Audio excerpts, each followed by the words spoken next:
You know, when I first moved from Maui to Maui from the Big Island, where I was born and raised, I had a 10-month-old. He's now a 10-year-old, no job, and no community. But today I have 3 healthy kids, a wonderful job, and a thriving community. And it's been quite the journey. And I knew somewhere in there was a story. So when I was asked to be a part of this event, I just said, yes, absolutely. The advice I got was to title my story and then just go from there. So I was thinking, okay, Malika's Maui chapter, Maui mama, media maven. No, not that one. Soul weather girl, as in SOLE, the only one, at least here on Maui.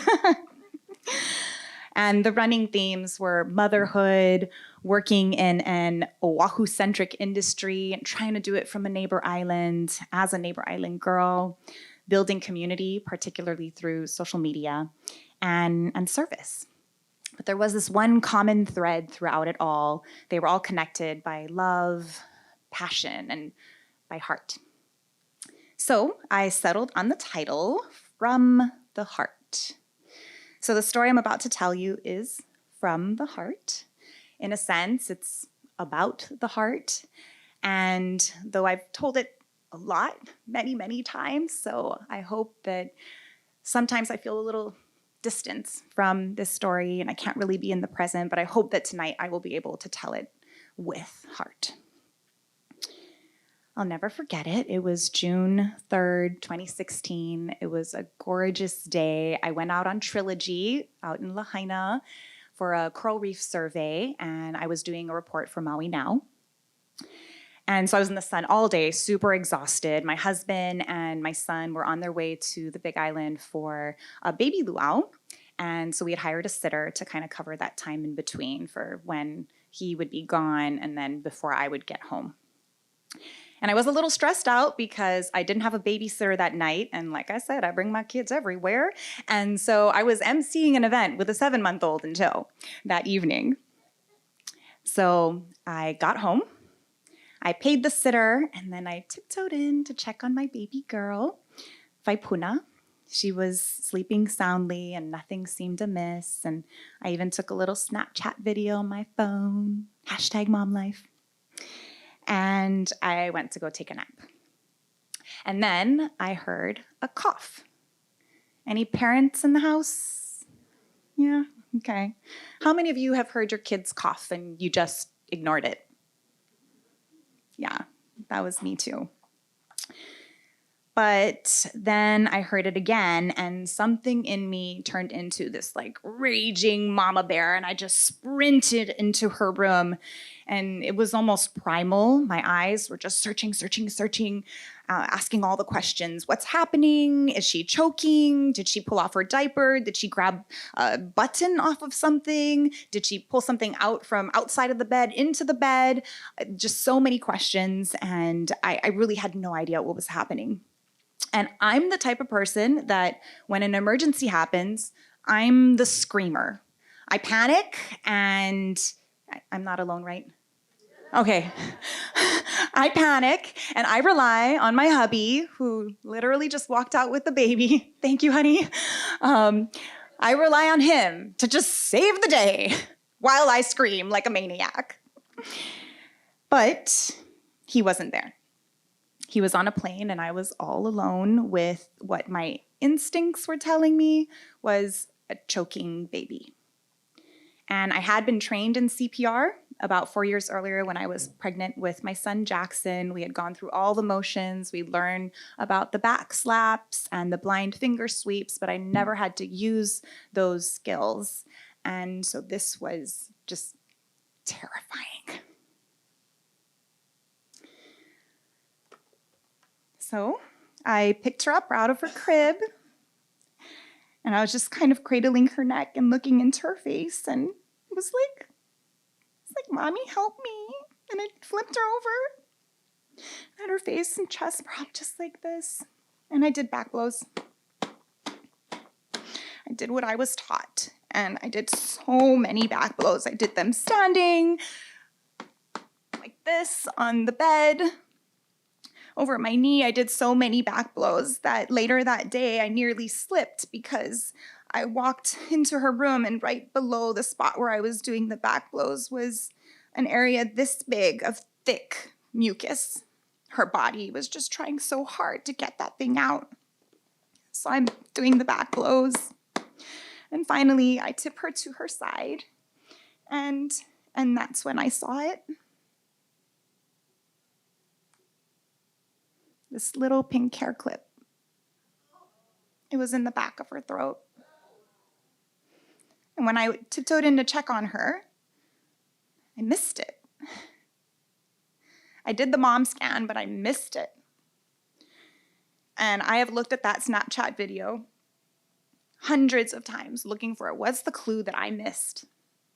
Just so much mom guilt. Our babysitter had put her down with a hair clip in her hair, and she must have been sleeping on top of it. I don't know. All I know is that I missed it. So here this is in the back of her throat. And all of this is not working. So my muscle memory told me to do the other thing that I had learned, which was a blind finger sweep. So I stuck my finger in there and I swept. And the clip went farther down her throat. And in that moment, I just felt so desperate. I was imagining this metal part just, and I felt out of control, like an unfit mom. They were the longest seconds of my life. I was trying to help her, and I probably did something to hurt her. And that's why they no longer teach blind finger sweeps in CPR classes, for exactly that reason.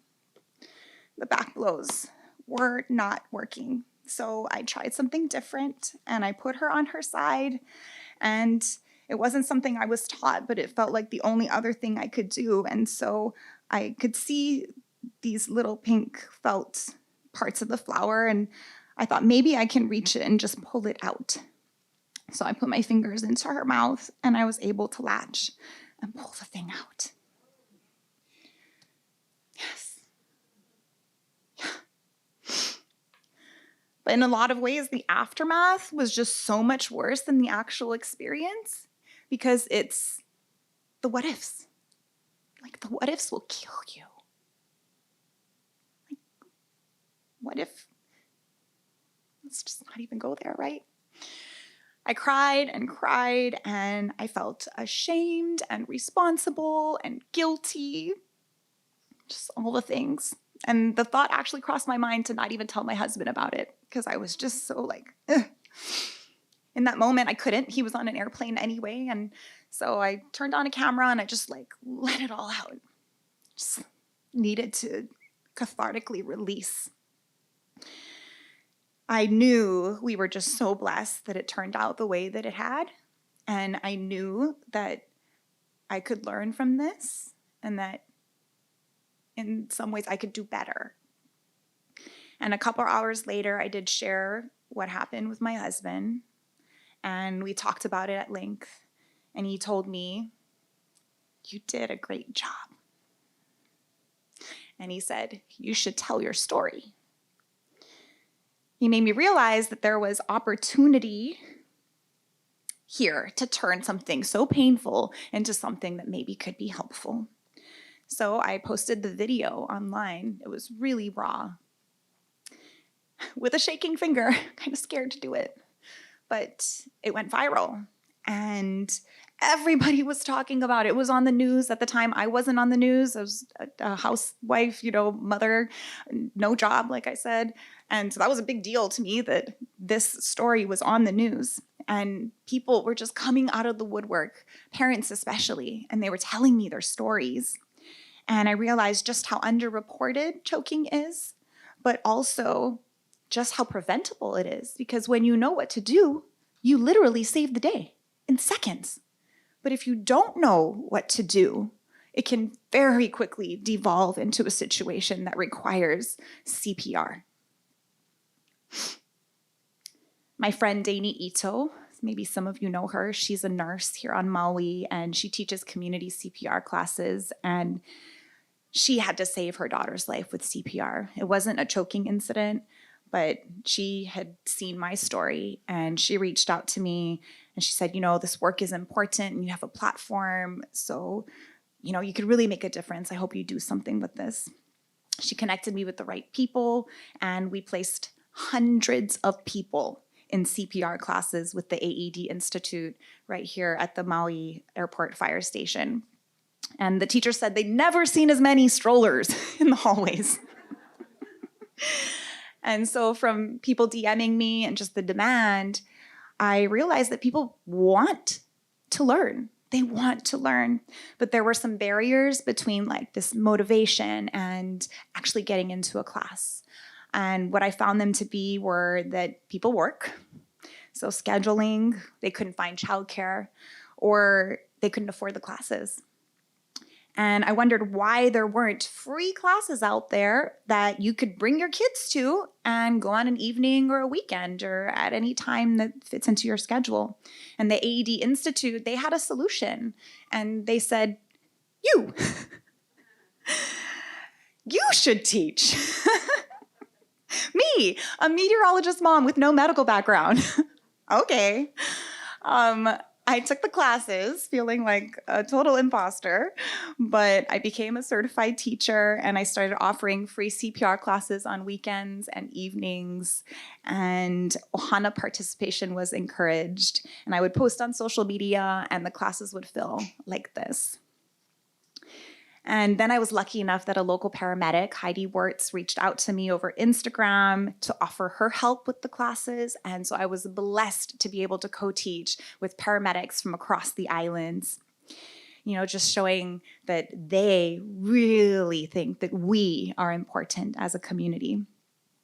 Fast forward 6 years, and we are now regular co-teachers. And I've taught more than 400 people on Maui what to do if someone is choking, how to use an AED, and how to do CPR. And I'm not going to lie, imposter syndrome comes in a lot. But my co-teacher, Heidi, always makes a point to share how important everyday people, you and I, are to how well she is able to do her job.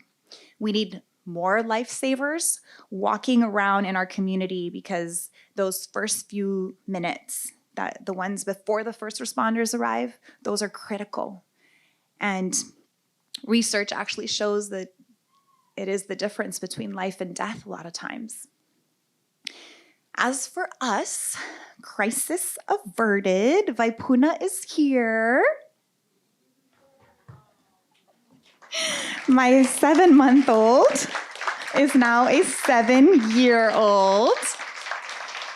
And she helps me to teach my CPR classes. Yes, honey, good job. Thank you. You want to take the baby to your seat? Thanks, honey.